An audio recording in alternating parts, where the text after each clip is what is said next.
Thanks giving மீட்ன்றதுனால முக்கியமான நம்ம இண்டஸ்ட்ரியிலேருந்து cinema இண்டஸ்ட்ரியிலேருந்து வாழ்த்து சொன்னவங்களுக்கு நான் நன்றி சொல்ல மறந்துட்டேன். நிறைய பேர் நம்மளோட இண்டஸ்ட்ரியிலேருந்து எல்லாருமே விஷயம் சொல்லிகிட்டே இருக்காங்க. இப்போ மார்னிங் ராதிகா மேம் வந்து சொன்னது எனக்கு ரொம்ப ஸ்பெஷலாக இருந்தது. படம் சூப்பர் அப்படின்னு சொல்லிட்டு அவங்க ஒரு லைன் சொன்னாங்க, every film you are improving, நீங்கள் என்ன ஒரு டெரிஃபிக் ஆக்டரை நோக்கி போயிட்டு இருக்கீங்க. நாங்கள் தேங்க்யூ ஸோ மச் மேம்.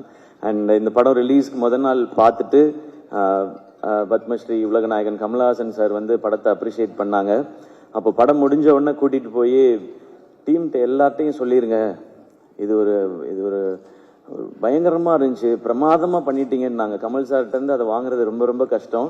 அவங்க இன்னும் ஒரு 5 நிமிஷம் எக்ஸ்பிளைன் பண்ணி பேசினாங்க. அமரனுக்கும் அவங்க இவ்வளோ 5 மினிட்ஸ்லாம் பேசல, 2 மினிட்ஸ் 3 மினிட்ஸ் தான் பேசினாங்க. பட் இந்த படத்துக்கு அவ்வளோ நேரம் பேசினாங்க. So thank you so much Kamal sir.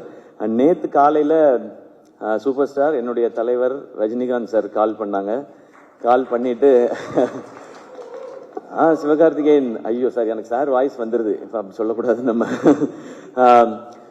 Very bold movie, super second ஹாஃப்னு சொல்லிட்டு ரொம்ப போல்ட் மூவி, ஃபென்டாஸ்டிக்காக பெர்ஃபார்ம் பண்ணியிருக்கீங்கன்னு சொன்னாங்க.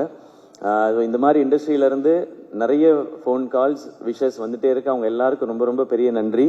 அண்ட் டாக்டர் படத்துலேருந்து ஒவ்வொரு படத்துக்கும் தொடர்ந்து நேரத்தை ஒதுக்கி படம் பார்த்த அன்னைக்கே எனக்கு ஃபோன் பண்ணி விஷ் பண்ணிட்டு இருக்க என்னுடைய ஐடல் என் தலைவர் சூப்பர் ஸ்டார் ரஜினிகாந்த் சாருக்கு இப்போ ஒரு நன்றி, என் வாழ்க்கை ஃபுல்லாக நன்றி சொல்லிக்கிட்டே இருப்பேன். தேங்க்யூ ஸோ மச் எல்லாருக்கும். தேங்க்யூ.